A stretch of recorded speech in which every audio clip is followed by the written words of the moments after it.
Dobré ráno, ak niektoré dovolíte, ja by som otvoril tento meeting. A my sme sa dohodli, že teda budeme to celé meniť v angličtine kvôli hosťom, takže let me start in English, the debate, I guess. Let me please introduce the team which made a revision in our organization. There are 4 absent people, the Mustafa, Askari, Emily, Dennis, Johannes Hertz, and John McHale. These are not here participating, but we have also guests which are participating here on this meeting. This is first Sherry Nicole, and this is the policy analyst in the public management and the budgeting division, directorate for public governance in OECD. She specialized in areas of independent fiscal institution and the parliamentary budget oversight, and has been involved with a number of the other IFIs independent institutions like BR review, including the Spain, Portugal, Lithuania, Scotland, and currently is reviewing the UK Office of Budget Responsibility. Then we have Peter Goliasz is the director of the think tank INECO, Institute for Economic and Social Reforms, non-governmental non-profit organization based in Slovakia. He has 18 years of experience in the field of social economy research and advocacy. Xavier de Bruyne spent most of his 20 years professional career at the fiscal affairs and research departments of the International Monetary Fund, and currently is advisor to the Belgian National Bank. And the review was funded by European Union through structural reform support program, and we welcome also Mr. Blondi, who is the public finance management specialist in the DG reform of the European Commission. We started to think about the need of making some review. That was when we were close to the 5th celebration of our existence, of our budget for Council for Budget Responsibility. That was in time when Ludovic Dodor was the member. And finally, after 2 years more, we need for such organization. I'm very happy that we provided. That was our decision, and I believe and hope that the outcome of the review will be very helpful for us and also for the general public and other institutions which are active in this field of our responsibility. And then I let the place for our friends and colleagues which will present the outcome of the review which they provided us. They started in the May last year, has made it more than close to 8 months to provide this review. Okay, thank you very much, and please, this is for you. I will take just a few minutes maybe to explain why the European Union is funding this review, and I will let very quickly the floor to the team who worked here in Bratislava with budget the Council for Budget Responsibility to present their conclusions. So, why in the European Union we are interested in independent fiscal institutions, and why in particular this program, the Structural Reform Support Program, is interested in independent fiscal institutions? Well, this program was created to support member states in the preparation, design and implementation of growth-enhancing reforms. So when you think about growth-enhancing reform, you will think about the education system reform, market law reform. But in fact, what we think at the Commission is that fiscal sustainability is a precondition of growth. And that's why we support also in this program the IFIs. And in the case of the Slovak Council of Budget Responsibility, so this started last year with the funding of this review implemented by the OECD. But the point I would like to stress before giving the floor to the OECD team to present their conclusion is that based on this review and based also on the request of the Slovak Council for Budget Responsibility. We are now starting another project with the Council to improve some of its modeling tools. This project will be implemented by the Joint Research Center of the European Commission, and I think this is very typical of the way we would like to support councils to have this assessment, and then based on the assessment to continue the support on concrete action to implement the recommendation. Thank you very much, and now I let the floor to Cherry. We have a small technical issue, so we have to change the computer, but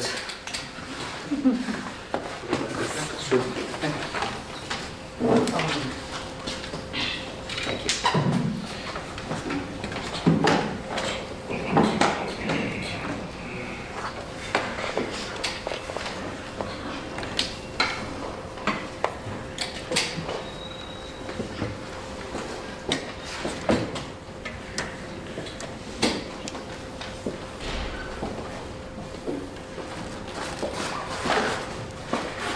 Thank you very much, Guillaume. Okay, so I'm going to present to you the findings of this review that the OECD have undertaken.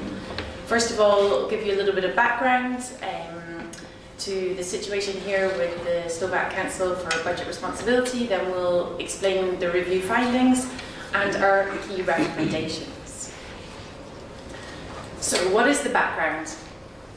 Well, the OECD has got a network of independent fiscal institutions, and this network sets best practices and principles for independent fiscal institutions.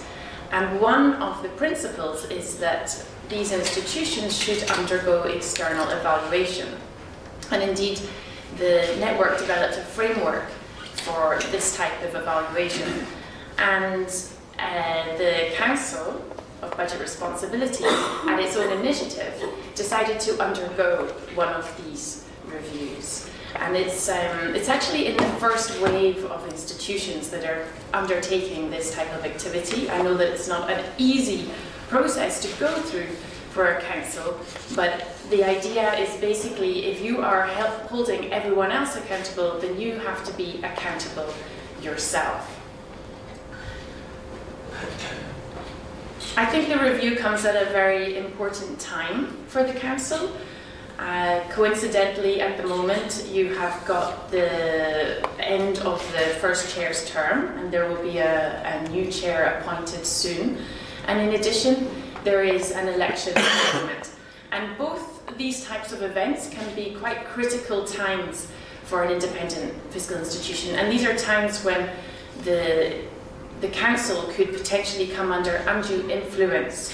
And so having a review like this with recommendations can help steer the course for these types of transitions. So hopefully it's helpful at this particular point in time for Slovakia.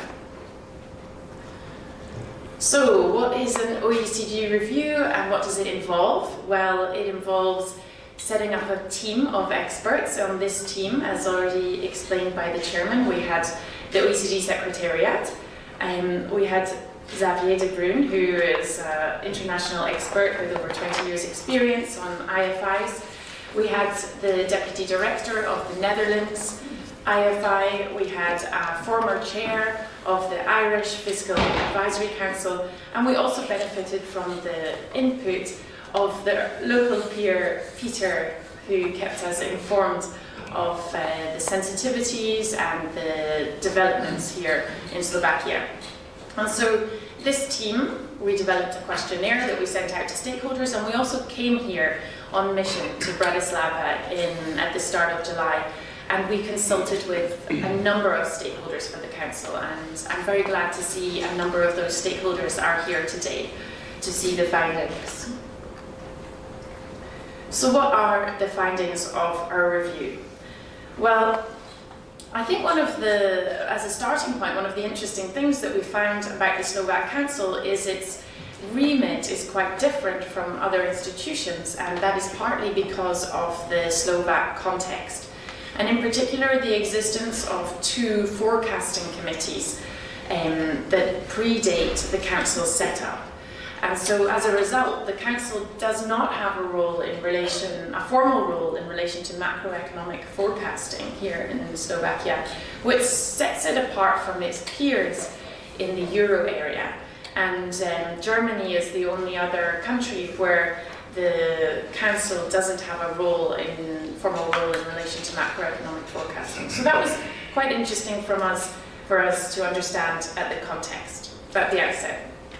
And then some other things that differentiates the Slovak Council from its peers is the early design choices that were made, and in particular the two Slovak experts who inputted heavily into this process, Michal Horvath and Ludovic Odor. They studied international models and they looked at what was happening with these institutions at the time, and in particular there were developments in Hungary that informed the early design choices, and specifically they wanted to put in place strong protections for the institution and especially around the funding of the institution. And so there's this very unique arrangement here in Slovak where the National Bank, the funding for the Council comes through the National Bank, and that is reimbursed through the Ministry of Finance. And this is quite an unusual arrangement, but it serves to protect the institution, and that's why it was chosen. So what did our review find about what the Council is doing well? I think one of the things that we realized from the outset from stakeholders is that everyone recognizes that the Council's staff have very strong analytical skills, and this has helped them develop a very impressive suite of economic models. And these economic models help inform their 8 reports that they produce throughout the year, and they also help them develop a suite of interactive tools that are available on the website. And in particular, the budget traffic lights and the retirement age calculators got a lot of commendation from the stakeholders that we spoke to. What else is the Council doing well? Well, it is perceived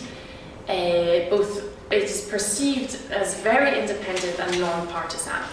And impressively for us, that was not just at the national level, where, for example, INECO has ranked it as the most independent public institution in Slovakia, but also at the international level. And you can see here that Slovakia comes above the OECD average in our index of independence for these institutions.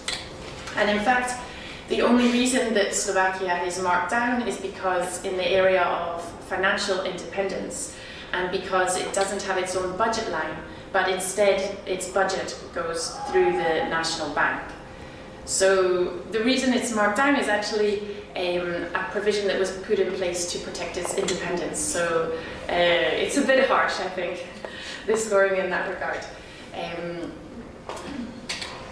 Where else is the Council doing well?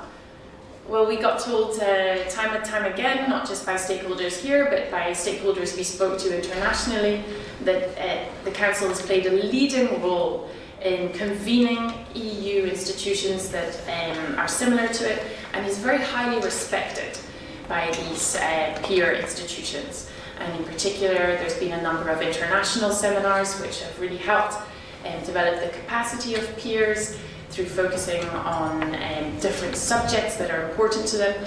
And it's clear to us that peers look to the Slovak Council when they have questions or when they have challenges. And so it really is, I guess, something that the Slovaks can be proud of internationally in that regard. Another area where the Council is doing well, particularly more recently, is in relation to costings. And stakeholders also told us that they really like the work that the Council has been doing on costings, and they would like to see more of this work. And evidence for that is really provided by the recent work that the Council did in relation to pension reform. And you can see here this chart which shows the website visits according to different publications, and there's this massive spike in interest around the work that the Council produced in relation to these pension reforms. And so that's evidence from the public of this interest in this costings work that the Council is undertaking. But what are the challenges for the Council? Well, we've narrowed these down to 3 challenges for the purposes of this presentation. First of all, access to information. Now, this is not a challenge that is unique to the Council. This is something that all of the institutions across the OECD face. But the challenges the Council here faces are quite specific. And in particular, they relate to challenges in accessing underlying information for excessive deficit procedure notifications from the Statistical Office. And they relate to questions on state treasury data. Now, the Council is very fortunate in that it has good access to information to state treasury data via the Ministry of Finance, and that is a positive. But of course, unless they can ask follow-up questions on this data, then it's a bit of a hindrance to this very positive situation. So it would be good to resolve these two issues. Secondly, a challenge for the Council is that it's constantly working to full capacity, and this is evidenced by the fact that some areas there are not backup for the models, and really this sort of situation exposes the Council to business continuity risks. You know, if a staff member leaves or is sick, then the Council could be put in a very tricky situation. And the tight situation around capacity also makes it difficult for the Council to engage in proactive work like costings, which the stakeholders are wanting to see more of at the moment. And at present, these costings are kind of done in the down period, or luckily have come during the down periods for the Council, but the Council really isn't in a position to undertake this work on an ongoing basis more regularly.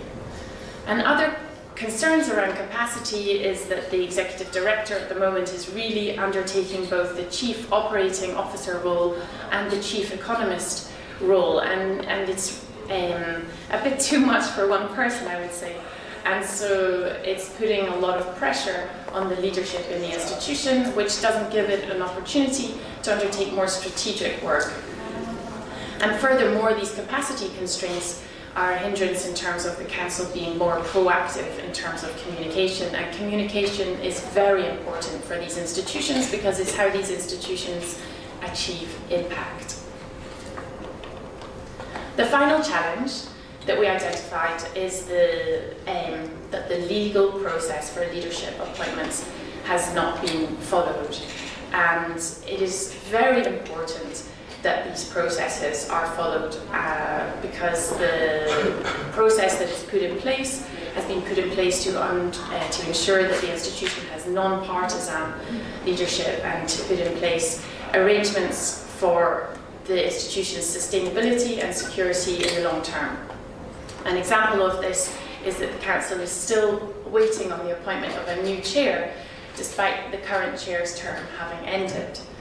And in addition, we found some holes around the leadership appointment process. For example, while Council leaders are forbidden from entering into politics for 3 years after they have finished at the Council, there is not the similar provision which states that politicians have to wait for 3 years before coming into the Council. So there's nothing that precludes a political candidate from being nominated to being a leader at the Council. And I think that's a particular weakness in the legislative framework that we would like to see addressed. And in addition, the appointment process would benefit from increased transparency. That's something that we heard from a lot of stakeholders who we spoke to during our mission here. So what do we recommend in relation to these challenges? Well, addressing them all individually, I think is quite simple. In relation to access to information, it's clear that the international principles state that these institutions should have access to information. This is the EC Common Principles, it's the OECD Principles. And in particular, the OECD principles state that this should be guaranteed in legislation, but also, if possible, reaffirmed through a memorandum of understanding. And we see in this chart from the OECD database that actually the most common situation is for councils to have it in legislation, but also in a memorandum of understanding. So it's quite unusual that the council here does not have a memorandum of understanding with the Ministry of Finance. And we would like to see that put in place, and we'd also like to see a memorandum of understanding being put in place between the council and the Statistics Office to help resolve this stalemate in relation to the EDP notification information. And then going forward, to ensure that we can track whether there's progress on access to information for the council, we'd like to see the council publishing summary statistics on access to information. And this enables the public to understand whether this council is getting the information it requires to undertake its work. What about in relation to resources? Well, we think it's warranted, particularly in the context of the budget for the council, or the original budget envisaged for the council being higher than what is currently spent. We think it's warranted that the council has a modest increase in its analytical staff, and this would enable it to have backup in relation to its existing models, and it would also enable it to develop capacity in relation to its costings, which is the area where stakeholders would like to see more work.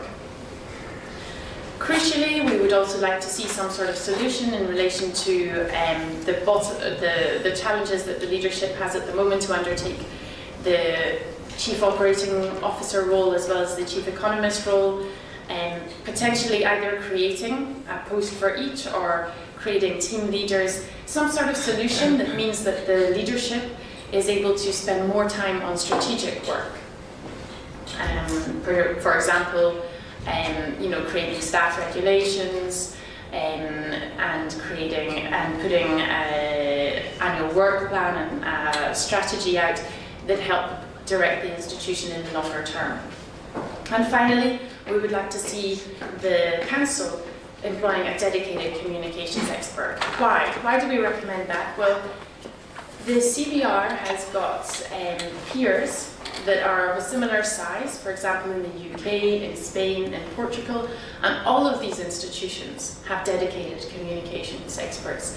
So the council here is an outlier in that regard by not having its own dedicated expert. And really we would expect an institution of this size to have a staff member who focuses on that, because this is I can't remember what Xavier's phrase is, but it's to do with the barking. Basically, the council's power is in its barking.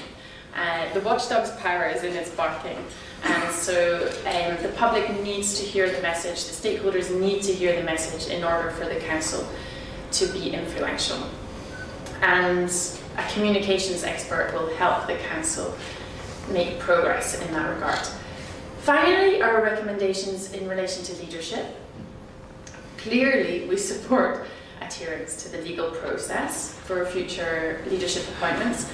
We also think that there should be increased transparency around the appointment process. I know that the bank here, candidates have to go through a parliamentary hearing as part of their appointment. Potentially the same thing could be undertaken for the council.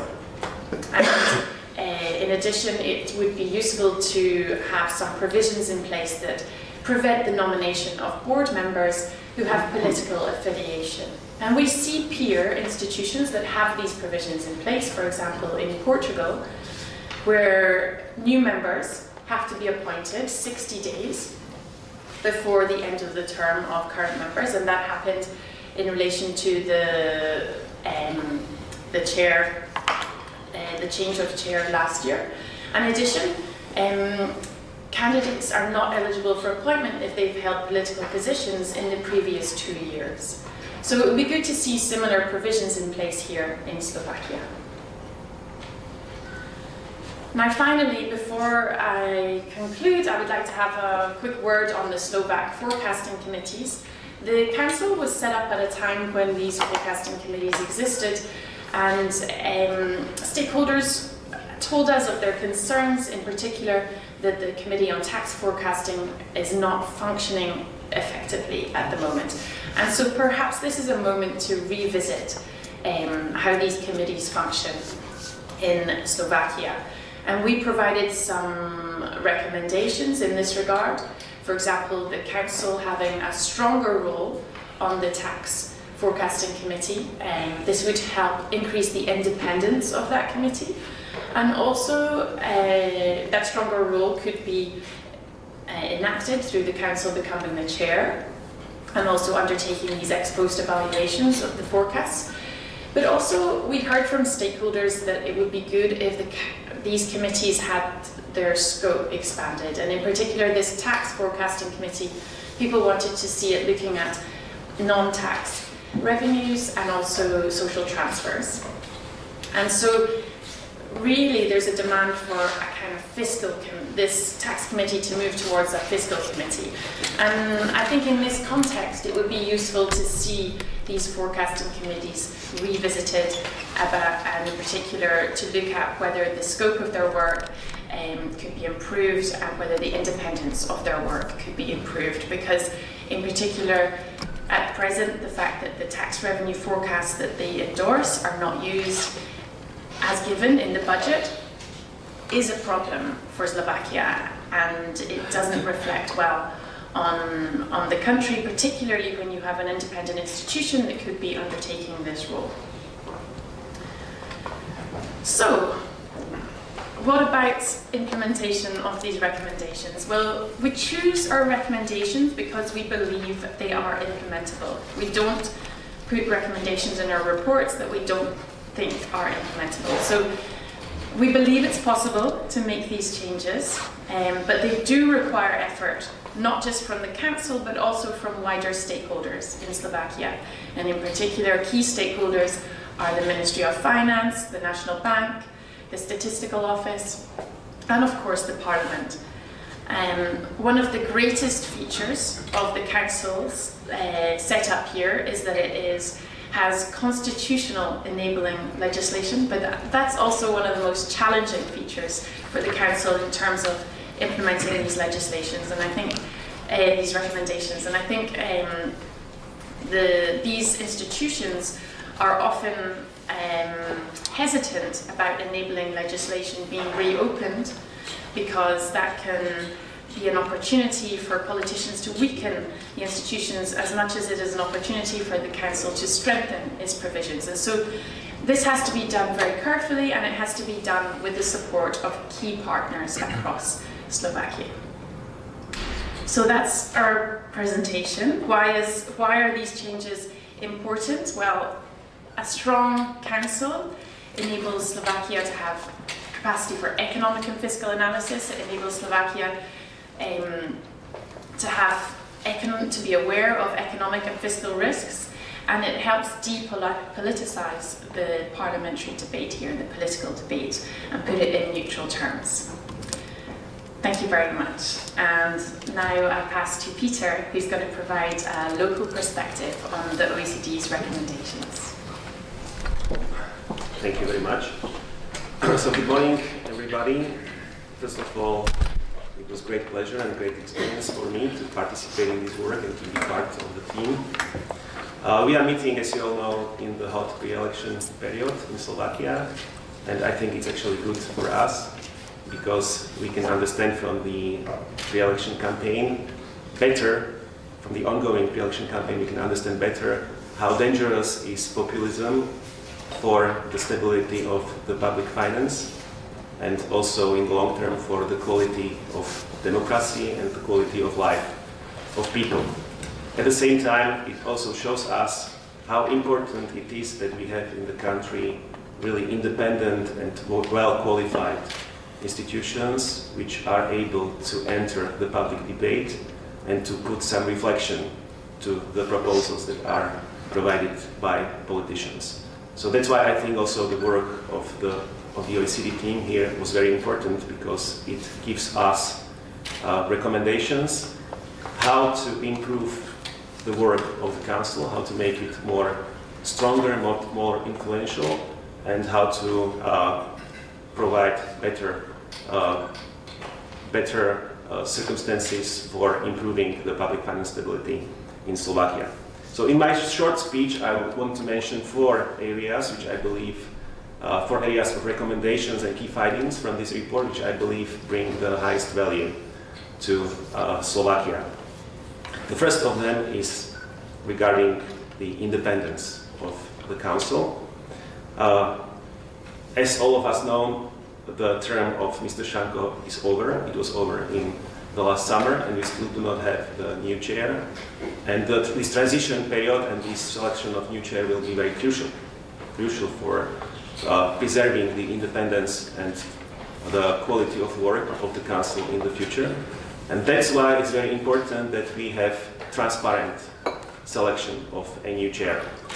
And this is also what comes in the proposals from this report, not just regarding the chair, but all members of the Council, of the board of the Council, that we need to have some transparent rules when selecting the candidates and the new board members. The report comes with proposal to have parliamentary hearings of the shortlisted candidates, which would bring more information to the public, because it would be open to the public, to journalists who would be, and to expert community, would be able better to assess the candidates. So I believe this is very important recommendation that we should follow. Another one is that we should really, the recommendation goes that we should somehow restrict the transfer of top politicians to the board. So right now there are no restrictions in this place, and we have seen that these restrictions are in place in certain countries and IFIs across Europe, and I think it would be very important and very welcome to have such restrictions also in Slovakia. Another recommendation, which was not mentioned by Sharia, but I think it's very important, is that we have formalized and more transparent rules which are between, or which are regulating the relationship between the Council and the National Bank of Slovakia. As we all know, the National Bank of Slovakia is providing funding and also premises to the Council, and from these recommendations, you will see that in the view of OECD, the future role of the Council should be more important, which will require more funding and more resources. And that's why it's very important that there are some formal and transparent rules between the Council and the National Bank of Slovakia, so that we could solve and we could implement these recommendations. So that was the first area regarding independence. You know that we had the Council as number 1 in our ranking of independence. The Central Bank was number 2, which is very good, I think, but there is still room for improvement.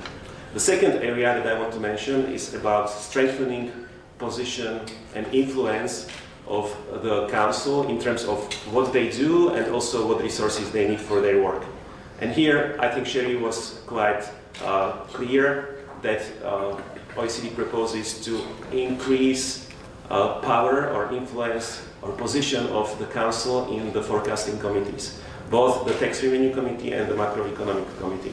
I think that this is very important because in previous years we have seen problems in bypassing especially the Tax Revenue Committee in the Parliament, and the Parliament was using the tax forecasts which were not endorsed by the Tax Revenue Committee, which is not good practice, definitely not. Moreover, we have also seen that the government and the Parliament inflated also non-tax revenues, and they also kind of manipulated with social transfers, which means that they are using tricks which are not overseen by any institutions. So we know about it, but there is no official body which would have competence to react and to comment on this and to enforce better practices. So the recommendations from the OECD goes that this revenue forecasting committee should include not just taxes, but also non-tax revenue and also the social transfers, which I think is very important. Then Sherry mentioned that the Council should become a full, so that means voting member of the Macroeconomic Committee. And I agree, I can again agree with this. And of course this will require more staff on the side of the Council, but I think it would be very useful for Slovakia. Another thing, we discussed many stakeholders, and most of them expressed their willing to provide more costings work from the Council, so to give more relevant and quick reaction to proposals, especially from parliamentarians, which are often given without proper quantification of their impact on the public finance. So I believe, and this pre-election campaign shows it clearly, that we need some really strong institution that will be able to provide these costings. And this particular pre-election period is showing us that it would be very useful if we had also independent institution that is able to provide costing of election platforms. So not just of single measures which are proposed by parliamentarians, but also of election platforms, it means programs of political parties. I don't know about how you, but I read most of the platforms that were proposed by political parties in this pre-election period, and I can tell you that there are a few which are really bad for the public finance in Slovakia. I don't want to name the parties, but I think it would be very useful if we had some independent body which is able to provide costings for these platforms. And again, we have international experience, for example, from Netherlands or from Canada, where they are providing these costings. And it would be very useful if we had such strong institute also in Slovakia. Of course, this would require a lot of resources, both financial and personal, but I think it would be a good way to do.